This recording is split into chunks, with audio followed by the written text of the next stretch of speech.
Hello and welcome to Lost Love Chronicles. Dear listeners, before we get started, drop a quick hi in the comments and let us know where you're tuning in from. Also, if you have any suggestions for us to make the channel better, please let us know. Now let's start with the story. My wife betrayed me, with her family's help turning my birthday into a brutal public humiliation. I never imagined life could take such a dark turn. There I was, standing in the middle of the Willowbend Country Club, surrounded by people who were supposed to be celebrating me. Instead, it felt like I'd walked straight into a trap. My name is Jordan Hale, and today was my 35th birthday at least. That's what Marin told me when she insisted on throwing this party. I'd always been a simple man, content with little, a quiet life, a good woman by my side, maybe a couple of kids running around someday. That was all I ever wanted. Willowbend seemed like the perfect place to build that dream, a quaint town straight out of a movie, with tree-lined streets and friendly faces, where everyone knows your name. When I met Marin Granger 3 years ago, I thought I'd hit the jackpot. She was stunning, long dark hair, bright green eyes, and a smile that could light up a room. But it wasn't just her looks. She had a sharpness, a way of seeing the world that drew me in. Plus, she came from money. Her parents, Clark and Renee Granger, were big shots around here. They owned half the businesses on Main Street. Hardware stores, cafes, even the little movie theater with the flickering sign. I, on the other hand, was just an outsider, a guy who'd clawed his way up from nothing, no fancy family name, no inheritance. Just a knack for tech and a lot of hard work. I built my own consulting business from scratch, helping small companies with their websites and systems. It wasn't glamorous, but it paid the bills. When Marin said she loved me for that, my grit, my drive, I believed her. I thought we were a team. So when she suggested this birthday party, I didn't think twice. "Let me spoil you for once," she'd said, brushing her hand across my cheek. "You deserve it, Jordan." I smiled and nodded, thinking it would be a nice evening, maybe some cake, a few drinks, laughs with friends. I didn't need anything grand, but Marin loved to put on a show. The Willowbend Country Club was her family's turf, polished wood floors, chandeliers hanging from the ceiling, waiters in crisp white shirts gliding by with trays of champagne. I'd been here before at her dad's business dinners, always feeling out of place among the suits and small talk. But tonight was supposed to be different. Tonight was about me. I wore the dark blue jacket Marin had picked out for me last Christmas and drove over with a grin. The parking lot was packed, cars lined up like there was something huge going down. I guess she'd gone all out, maybe invited some of the guys I worked with, or neighbors from our barbecues. I walked up the stone steps, nodded to the doorman, and stepped inside. The room was crowded, just as I'd expected. I spotted familiar faces: Tom from the hardware store, Lena who runs the bakery, even my buddy Mitchell who helped me fix my truck last month. They were all dressed up, smiling, raising their glasses in a toast. A swell of pride rose in my chest. Marin had really pulled this off. I scanned the crowd for her, ready to pull her into a hug and thank her for making me feel so special. But then I froze. Something was off. The atmosphere was heavy, like everyone was holding their breath. There were no balloons, no streamers, none of the usual birthday decorations. My eyes landed on the big table in the center of the room. No cake, no gifts, just a stack of papers and a suitcase. My suitcase, the one I kept in the upstairs closet at home. My stomach twisted. I looked up, and there she was, Marin, standing tall and cold with her arms crossed. Next to her was a man I didn't recognize, slick and sharply dressed in a suit probably worth more than my car. Her parents were there too. Clark with his stern jaw, Renee with her tight-lipped expression, both staring at me like I was beneath them. The room fell silent. I felt every eye drilling into me, burning through my skin. "Happy birthday, Jordan," Marin said, her voice flat as a board. Or maybe I should say goodbye. My heart pounded, but my mind raced faster. What the hell was happening? I took a step forward, fists clenched at my sides. This wasn't a party, it was a setup. And I wasn't about to let it end on their terms. I'd spent years building a life here, pouring everything into this marriage, this town. Marin knew all that. She knew how much I'd sacrificed, how I'd turned down city job offers just to stay close to her family. I trusted her, loved her, and now she stood there like I was disposable, like I was some hired help to be discarded when no longer needed. The man beside her shifted and put a hand on her shoulder. A surge of anger shot through me. Who was he? What had she been doing behind my back? I glanced at the suitcase again, my clothes probably thrown inside like trash. The papers on the table, divorce papers, maybe something worse. Clark stepped forward, his voice booming across the room. "It's time for you to go, Hale. You've overstayed your welcome." The crowd murmured, some looked away, others leaned in as if watching a soap opera. I could feel the heat rising in my face, the sting of humiliation they wanted me to drown in. But I refused to give them that satisfaction. I straightened, met Marin's cold gaze, and forced a smile. A farewell party, huh? I said loud enough for everyone to hear. Well, let's make it one they'll never forget. My hand slipped into my pocket, brushing against my phone. They thought they had me cornered, that I'd just slink away. But I'd learned a thing or two about survival, and I wasn't leaving without a fight. There I stood, in the middle of the Willowbend Country Club, heart pounding like it wanted to burst free. The air was thick and suffocating, every pair of eyes locked on me. Marin's words echoed cold and sharp in my mind, like she'd rehearsed them. Your job is done. Leave now. Above me, a giant red banner mocked me in bold letters, farewell party. No balloons. No birthday cake. There was just a table with my suitcase and a stack of papers, trouble spelled out in black and white. My suitcase was packed and ready, like they had planned this moment down to the minute. Marin stood there with that stranger, his hand resting on her arm as if he owned her. Her family flanked her, Clark with his smug grin, Renee with her icy stare, and a dozen other familiar faces from town, all part of this twisted spectacle. I felt the weight of their judgment, their expectation that I'd crumble, grab my bag, and slink out like a beaten dog. But my hands stayed steady, even as my mind raced. I wasn't about to give them the satisfaction, not tonight, not ever. The room was deathly quiet, waiting for my reaction. I spotted Mitchell in the corner, shifting uncomfortably, probably questioning why he even showed up. Lena from the bakery had her hand over her mouth, unable to believe what she was witnessing. These were people I had lived with, worked alongside, laughed with, and now they were here to watch me be cast aside like yesterday's garbage. I looked at Marin again, searching her face for any clue, anything that might explain this betrayal. We'd been married 2 years of building a home, sharing a bed, talking about our future. She had always said she loved that I wasn't like her family, that I didn't care about money or status. Was it all a lie? Her green eyes met mine, but there was nothing there, no guilt, no softness, just a wall. The man next to her smirked, adjusting his tie like he was bored. Who was he? Some wealthy friend of her dad's? A lover? The thought twisted my stomach, but I swallowed it down. I wasn't going to let them see me break. Clark cleared his throat and stepped forward, his voice cutting through the silence. You heard her, Jordan. Time to go. Don't make this harder than it needs to be. Harder for who? For them? I almost laughed. They'd turned my birthday into a public execution, and he had the nerve to act like I was the problem. I glanced at the suitcase again. It was the old brown one I'd brought when I moved in with Marin, the one she used to tease me about, because it was scratched and worn. Seeing it there, packed and waiting, hit me harder than her words. They'd gone into our house, my house, and rifled through my things while I was out, completely clueless, thinking I was heading to a party. How long had they been planning this? Days? Weeks? I thought about the past few months, her late nights, her excuses, the way she stopped touching me, and everything snapped into place. But I wasn't ready to process it yet. Not here, not in front of them. I took a slow breath, feeling the anger bubble up, hot and steady. My fingers flexed at my sides, itching to do something, anything to wipe that smug look off Clark's face. But I wasn't a fighter. Not with my fists. I'd always been the guy who thought things through, who found a way to turn the tables. And right now, they thought they had me beaten, thought I'd bow my head and walk away. I let my eyes sweep over the room, taking in the crowd, some curious, some uneasy, and others clearly enjoying the drama. Then I locked eyes with Marin and gave a small, tight smile, the kind that says I've got a plan. A farewell party, I said, my voice steady and loud enough for everyone to hear. That's what you're calling this? Fine. Then let's start the real farewell party. I saw her flinch for just a moment before she quickly masked it again. Clark frowned, his bushy eyebrows knitting together, and Renee muttered something under her breath. They weren't expecting me to push back. They thought I'd be too stunned, too broken. But I'd spent my whole life as the underdog, growing up with nothing, scraping by, building my business from the ground up. I didn't fold easily. My hand slid into my pocket, brushing against my phone. I'd always been good with technology, better than most realized.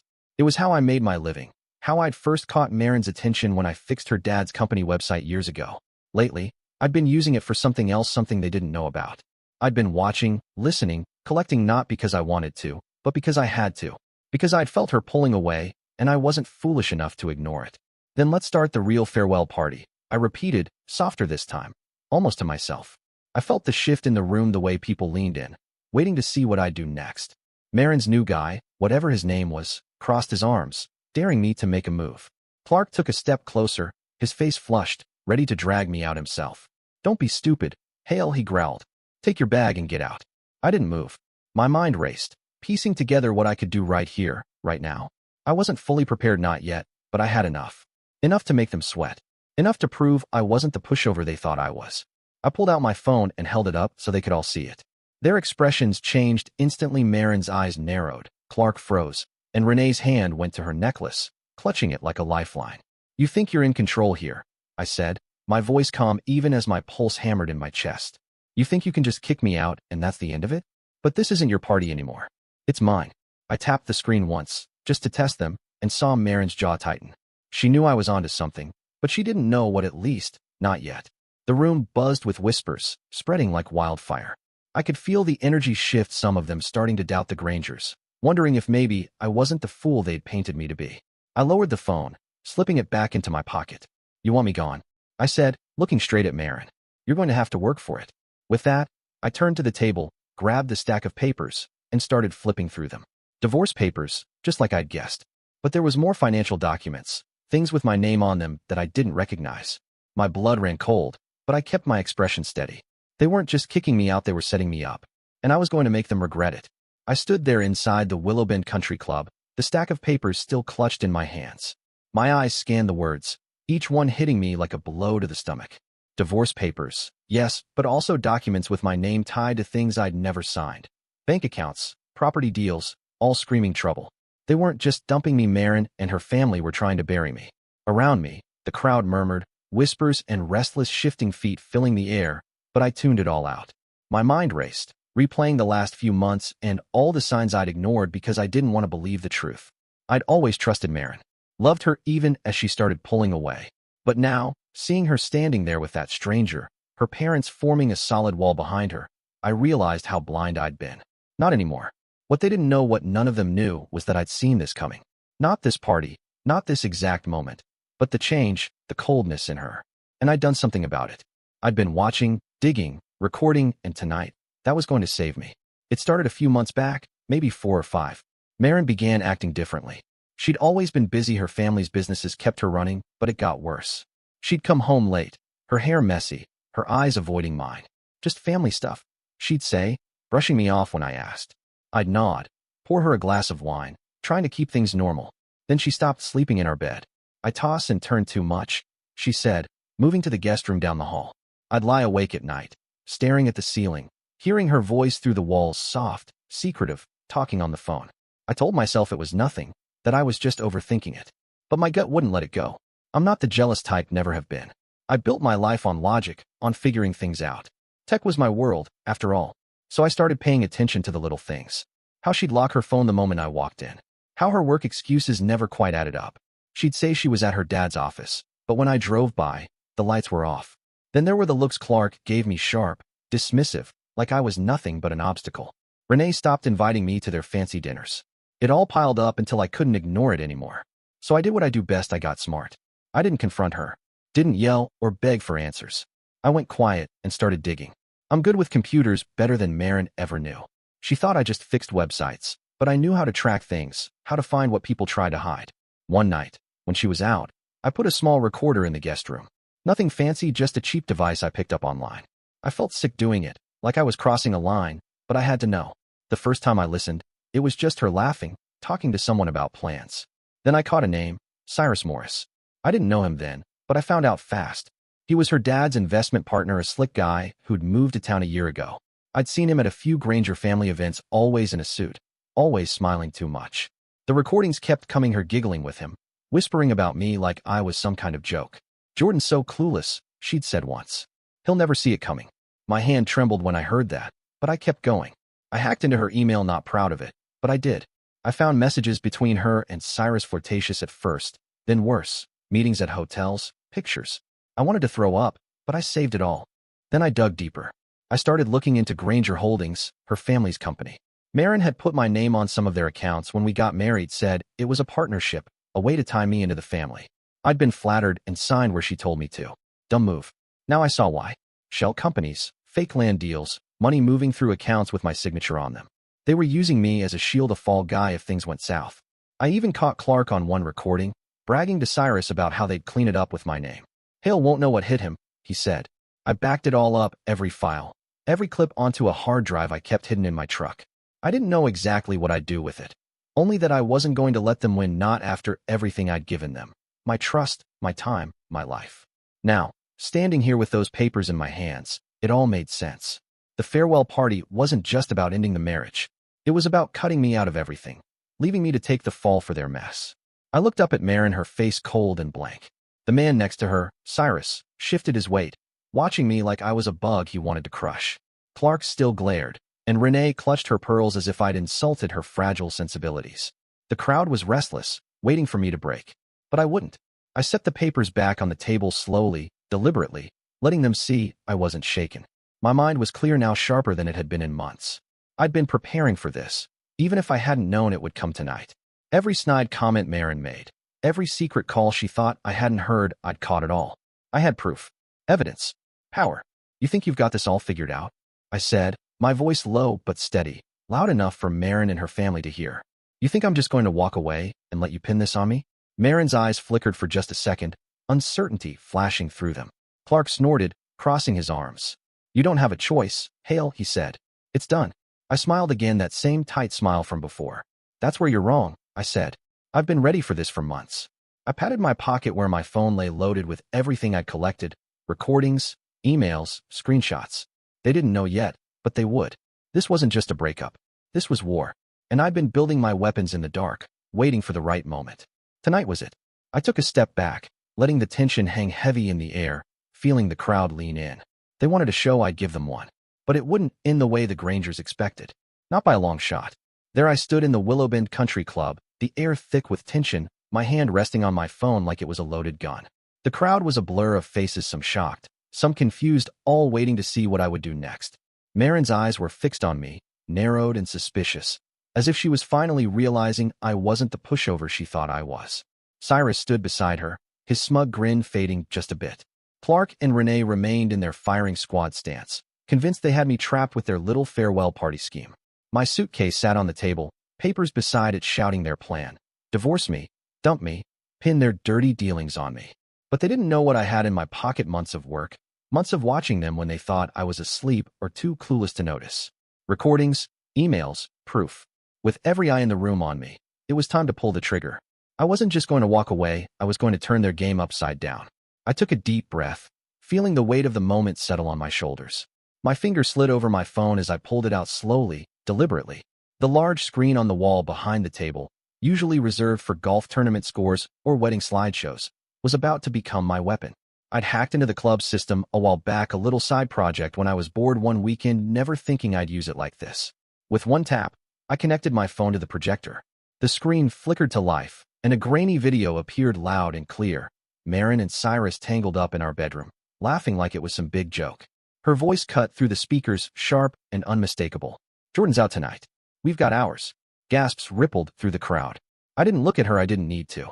I could feel her stare burning into me, hot and furious. Another tap, and the video switched. This time, it was Clark, sitting in his office, his voice booming as he bragged to someone off-screen. We've got the land locked up, paid off the inspector last week. Hale's name's on the deed, he'll take the fall if it blows up. The gasps grew louder. The room was alive with shock and whispers. I turned to Marin, keeping my face calm even as my heart pounded. You planned this, she hissed, voice low but shaking. For months, I said, loud enough for everyone to hear. And now it's live-streamed, over 500 people watching online last I checked. Her eyes went wide. I saw the panic hit her. Clark lunged forward, face red as a tomato. Turn that off, Hale. You've got no right. But I held up a hand, cutting him off. I've got every right. This is my party now. At that moment, the door swung open and Darla Roth walked in, my lawyer, my ace in the hole. She was a short woman, barely 5 feet tall, but she carried herself like she owned the place.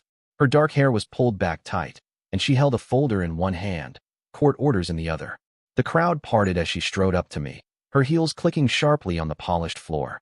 Mr. Hale is here to renegotiate everything, she said, her voice cool and sharp, aimed straight at the Grangers.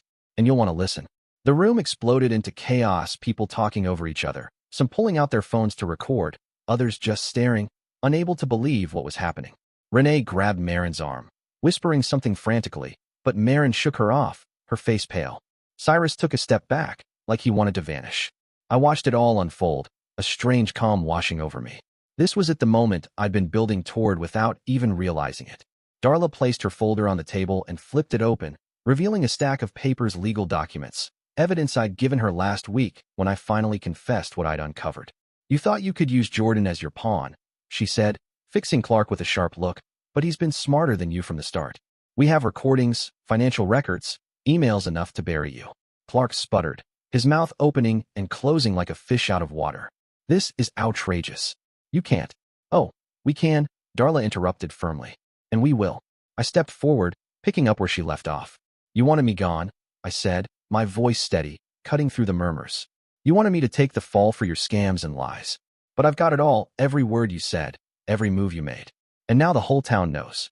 I pointed to the screen where Clark's voice was still looping, confessing to payoffs and fraud. People were filming, sharing the evidence. I glanced at my phone's 700 viewers, 800 and climbing. Marin's hands trembled, and for the first time, she looked small, crushed beneath the weight of her own mess. Jordan, she said, her voice cracking, you don't have to do this. I almost laughed. You did this, I replied. You and your family. I'm just revealing the truth. Darla tapped the court orders on the table.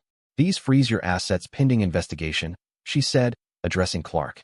Then holding up another paper, she added, and this Granger's Mr. Hale immediate access to all joint accounts you put his name on. He's not leaving empty-handed.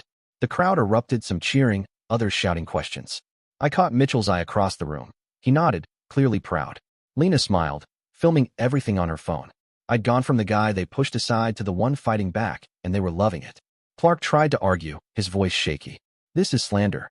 I'll sue. Go ahead, Darla smirked. We have more than enough to counter it. I watched him deflate, his shoulders slumping. Renee was quietly sobbing now, but I didn't feel sorry for her, not after what they tried to do to me. I turned back to the screen, letting the footage play. Every second was another nail in their coffin, and I wasn't about to stop. My phone buzzed 1,000 viewers now. Word was spreading fast. Leaning close to Marin, I kept my voice low, so only she could hear. You should have known better, I said. I don't break easy. She didn't respond, just stared at me like she was seeing me for the first time. Maybe she was. I stepped back, letting Darla take over, her voice cutting through the chaos like a knife. We're just getting started, she said to the Grangers. You'll be hearing from us and the police very soon. I stood there, watching it all, feeling the power shift.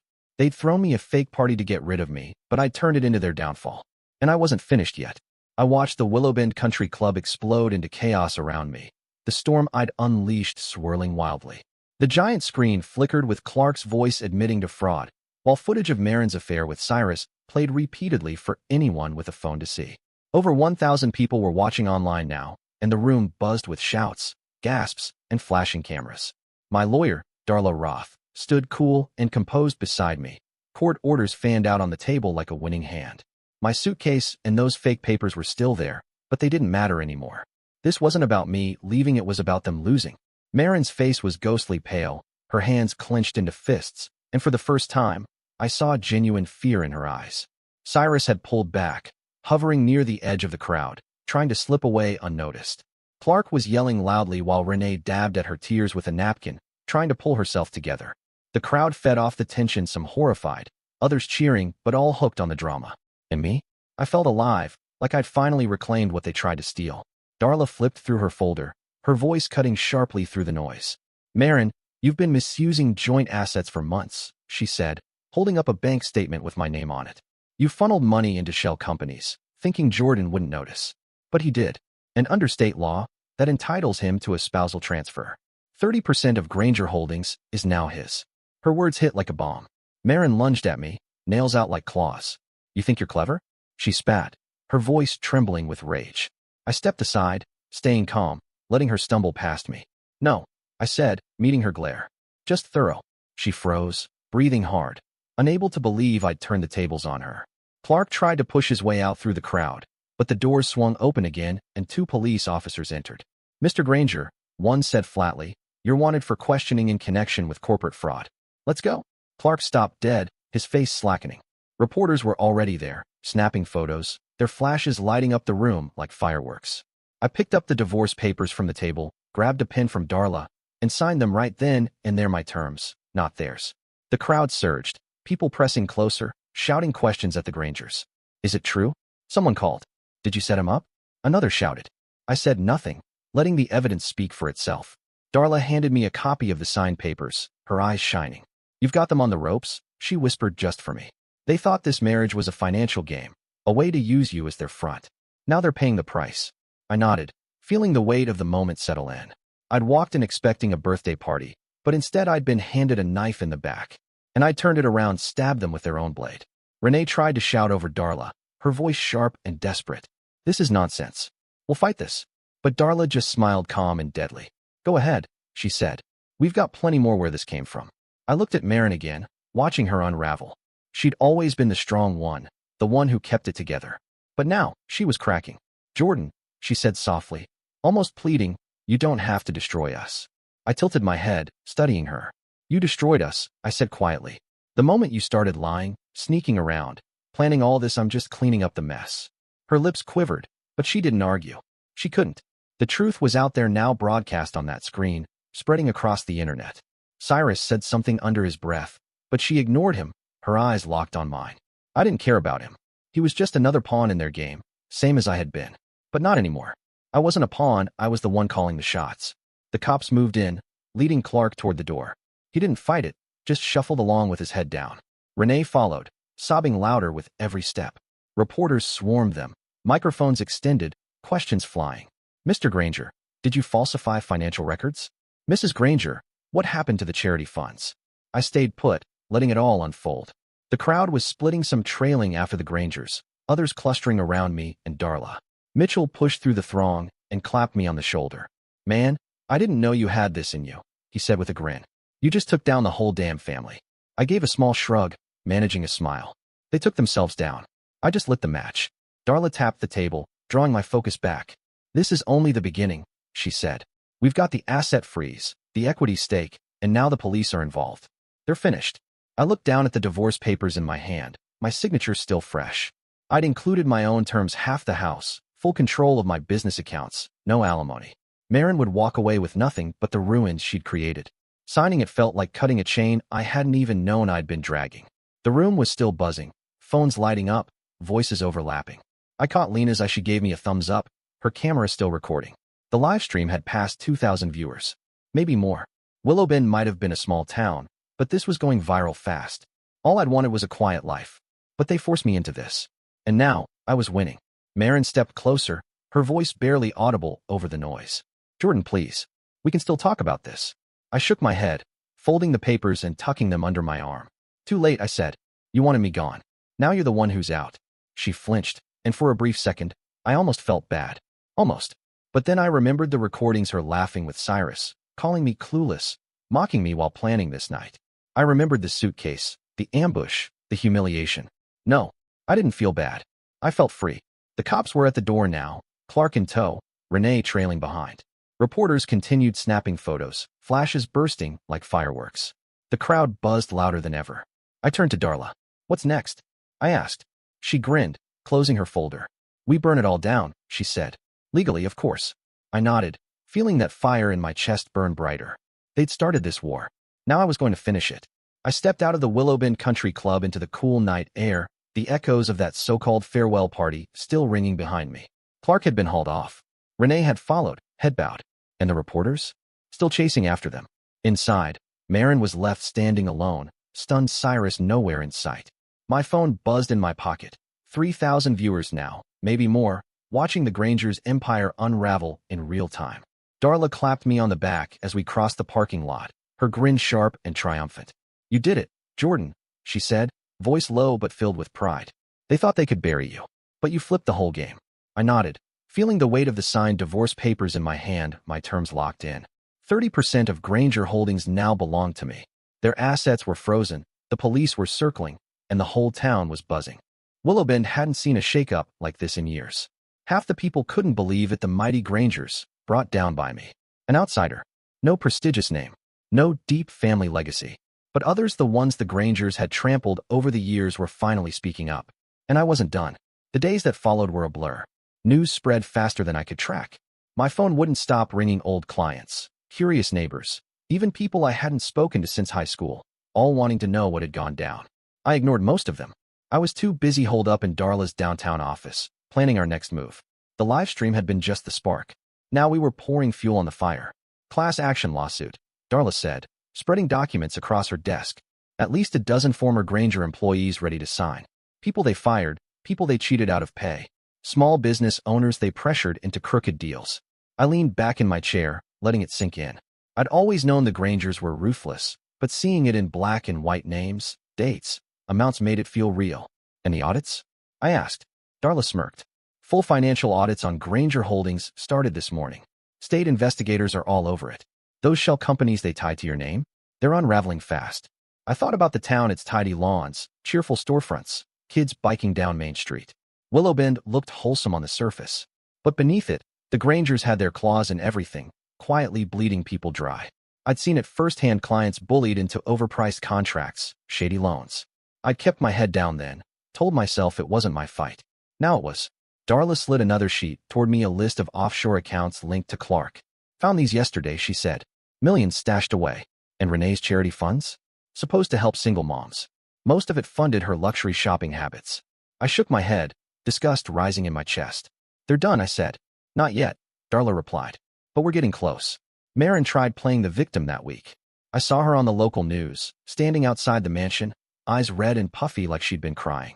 I've been betrayed too, she said, voice trembling. Jordan's twisting everything. I just want to move forward. I turned off the TV and tossed the remote on the couch. She could cry all she wanted. Cyrus had disappeared probably halfway across the state by now, and Marin's reputation was in shambles. No one believed her. Not after the recordings. Not after the emails. Not after everything I'd put out for the world to see. By then, I'd already moved out, crashing at a cheap motel on the edge of town. I didn't need much, just a bed, a shower, and a place to think. The house was mine now, legally, but I couldn't stay there. Too many memories. Marin making dinner, us laughing on the porch, every bit of it was poisoned now. I'd sell it eventually, once the dust settled. People started coming to me, quietly at first. One morning, a guy named Malcolm showed up at the motel, hat in hand. He used to work for Granger Holdings as an accountant before they fired him for asking too many questions. I saw what you did, he said, shifting nervously. I've got file stuff they told me to shred. Can I help?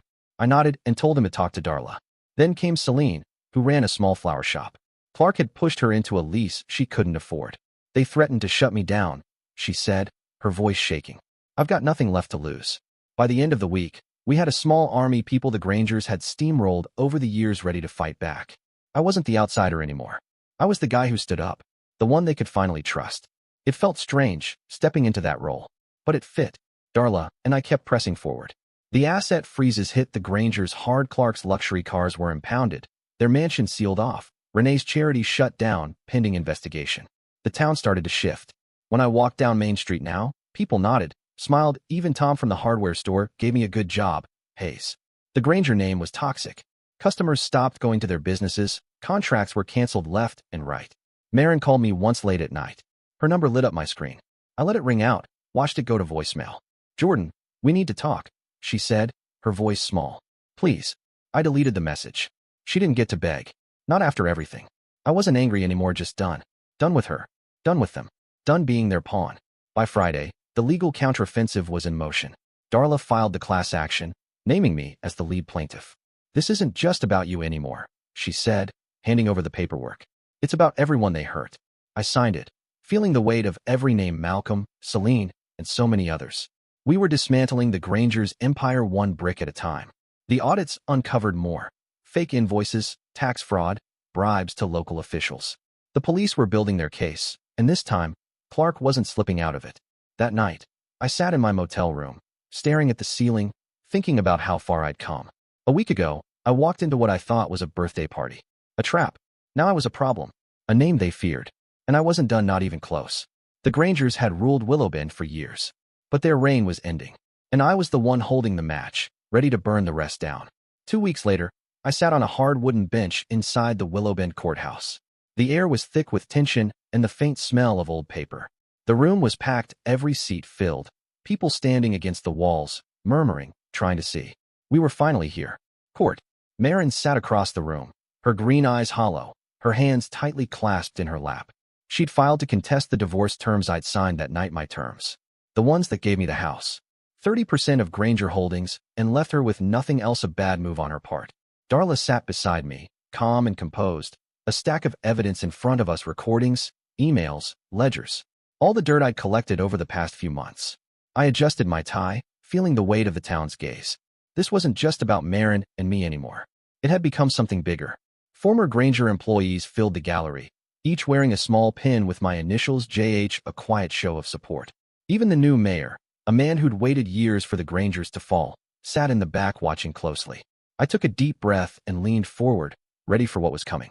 The judge, a stern woman with gray hair pulled into a tight bun, banged her gavel, and silence fell. Marin's lawyer stood first. He looked like money, smooth and rehearsed, launching into a narrative. I had fabricated everything. Marin was the real victim. The divorce terms were unjust. I almost laughed. Darla didn't blink. She just waited. And when she rose, the atmosphere shifted. Your Honor, she began, her voice clear and sure. We're not here to trade stories. We're here to present facts. She held up a recording dated 6 months earlier. Marin and Cyrus, plotting to funnel money through accounts in my name. The speakers crackled to life. Marin's voice echoed through the courtroom. He won't check. He trusts me. The judge's brows lifted. Across the room, Marin seemed to shrink in her seat. Darla pressed on, producing emails between Clark and Marin, detailing how they used me as a front for their schemes. This wasn't a marriage, Darla said firmly. It was a setup, and Mr. Hale has the proof. The crowd responded nods, whispers, a few audible gasps. The JH pins shimmered under the harsh courtroom lights. I felt a surge of something, pride, maybe, or just relief that the truth was finally being seen. Marin's lawyer tried to argue the recordings were inadmissible. Darla cut him off swiftly. All obtained within Mr. Hale's legal rights. On his own property, she said, sliding documentation to the judge. Objection overruled. The lawyer sank into his seat, red-faced. Then it was my turn. Darla gave me a nod. I stood, every eye in the room turning to me. I should have been nervous, but I wasn't. I'd lived in the shadows long enough. Now was the time to speak. I didn't want this, I began, my voice steady, carrying across the room. I came to Willowbend looking for a quiet life. I met Marin, fell in love. Thought we were building something real. I paused. But she used me. Her family used me. They put my name on their scams. They cheated, lied, disrespected me in my own home. I trusted her. And she laughed about it behind my back. The judge sat still, her pen unmoving. I didn't fabricate anything, I continued. I recorded what I heard. Saved what I found. Because I had to protect myself. They planned to throw me out, leave me holding the bag, and disappear. That farewell party. It was their curtain call. But I flipped the script. I looked around the room. And I'm not sorry. I glanced at Marin. She wouldn't meet my eyes. Her head was down, hands twisting nervously in her lap. The courtroom was silent, hanging on every word. Darla took the lead again, walking the judge through the financials, how Marin had emptied our joint accounts, how the profits from Granger Holdings were tied to fraud, and how my 30% stake was more than justified under the law. Mr. Hale isn't seeking revenge, she said firmly. He's asking for what's rightfully his. The judge nodded, scribbling notes. Marin's lawyer made another attempt to push back, dragging out bank statements he claimed proved I'd approved the transactions. But Darla countered with time-stamped evidence showing I'd been at work during those transfers and documents that proved Marin had forged my signature. It was airtight. I sank back into my seat, watching as the tide shifted. It wasn't just the judge who was listening, it was the entire town. People who once knew me only as the quiet tech guy were seeing something else now. The pins. The nods. The way Malcolm caught my eye from the back of the room and grinned at all said the same thing. I wasn't alone. The hearing stretched into the afternoon, then spilled into the next day. Eventually, Marin took the stand. Her voice trembled as she tried to play the victim. I didn't know what my father was doing, she said, tears glistening in her eyes. Jordan's blowing this out of proportion. Darla wasn't having it. She played another recording, Marin laughing with Clark about keeping me in the dark. The act fell apart. The tears vanished, and the judge's expression hardened. By the end of the second week, it was over. Public opinion had flipped. The local papers ran headlines like Granger's exposed and outsider strikes back. One afternoon outside the courthouse, the mayor shook my hand and said, "You've done us a favor, Hale." But I didn't care about favors. I cared about winning.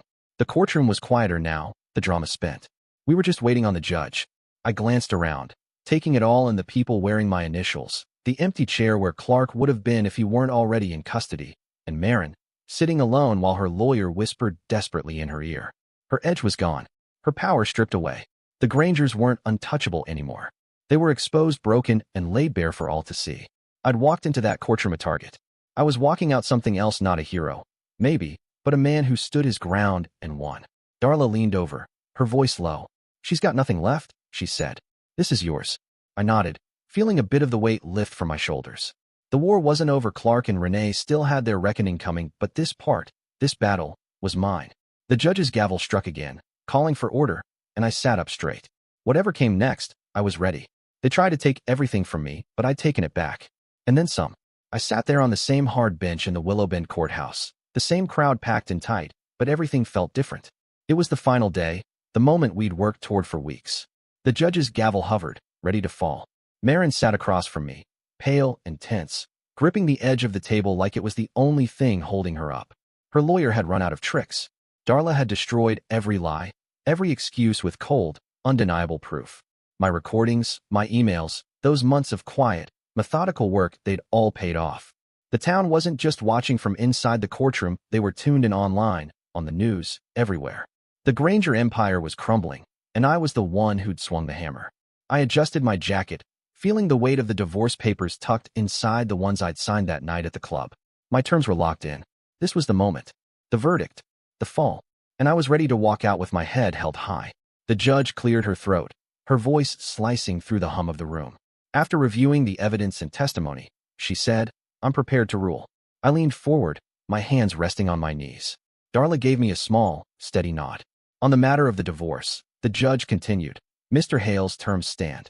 The marital home is awarded to him in full, along with his 30% equity in Granger Holdings, in accordance with spousal transfer laws, and in light of the documented misuse of joint assets by Mrs. Hale." A murmur rippled through the courtroom. Marin's head dropped, her shoulders trembling. "Mrs. Hale's request for alimony is denied," the judge added, tone flat. "No further financial claims will be entertained, given the clear evidence of fraud and infidelity." I let out a breath I hadn't realized I was holding. It was over.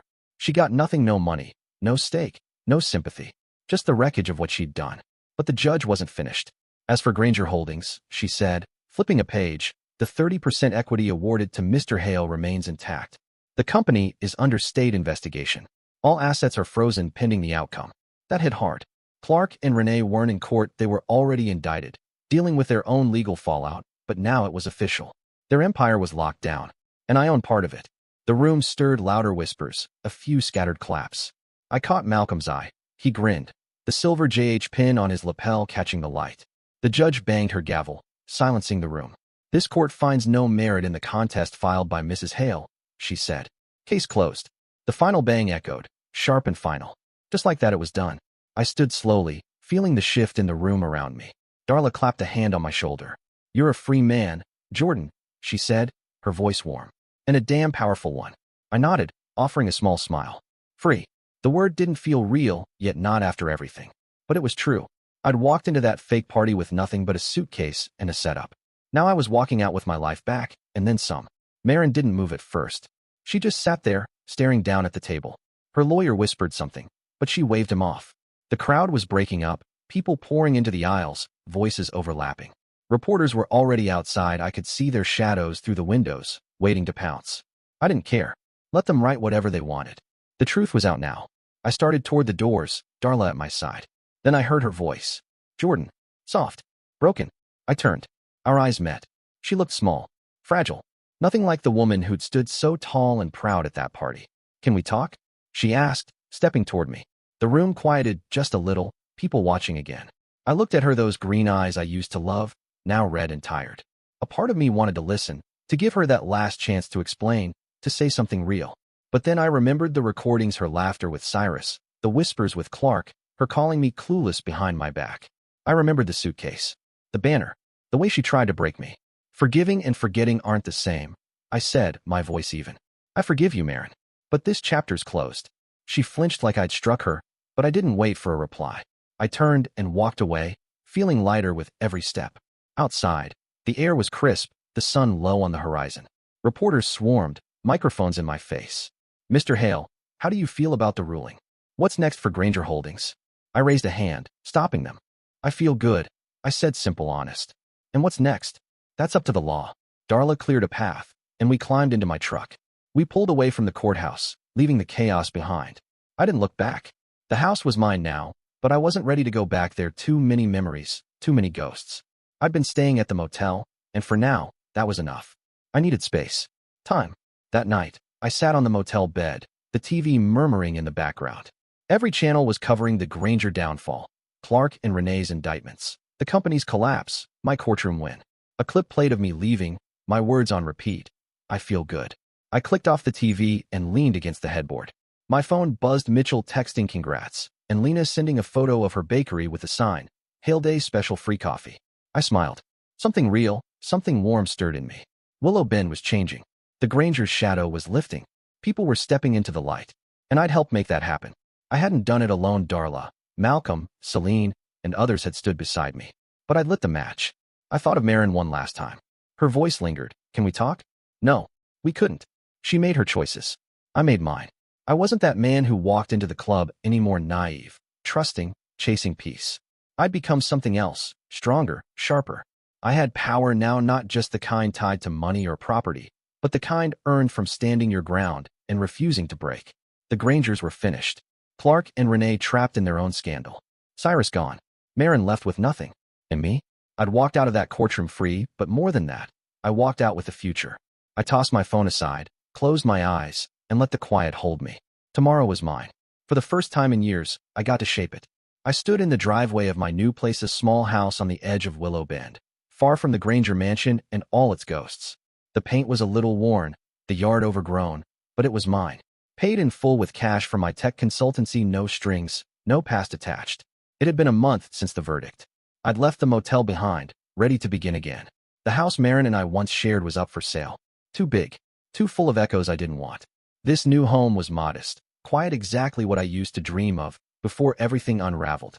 I lifted a box of books from the truck, the sun warm on my back, the air fresh and cool. Willow Bend was still buzzing about the Grangers, Clark and Renee drowning in legal fallout, Marin lying low. But I wasn't looking back anymore. It was time to rebuild. Not just a house, a life. I wasn't the same guy who had walked into that staged party all those months ago. I'd changed, become something new. And this time, I was going to make it count.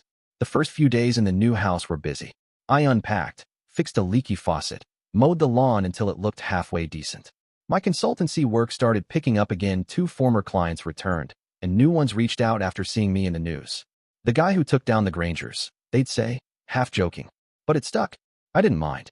The work kept me grounded, gave me something to focus on besides the past. Darla stopped by one afternoon, her car crunching over the gravel. Nice place, she said, stepping out with a bottle of wine. Housewarming gift. I grinned. Thanks. You staying to drink it? She laughed and followed me inside. We sat on the porch, the old wood creaking beneath us, and talked about what came next. The class actions are moving fast, she said, sipping her wine. More people signing on every day. And the audits? Granger Holdings is done.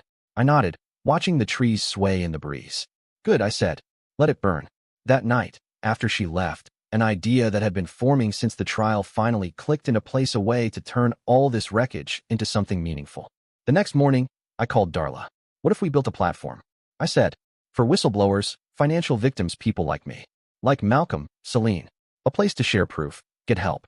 She didn't even pause. I'm in, she said. Let's do it. We got to work right away, me on the tech side, Darla handling the legal. I built the site from scratch, clean, secure, functional. A space where users could upload documents, connect with lawyers, find resources. Darla assembled a team, pro bono attorneys, a couple of investigators.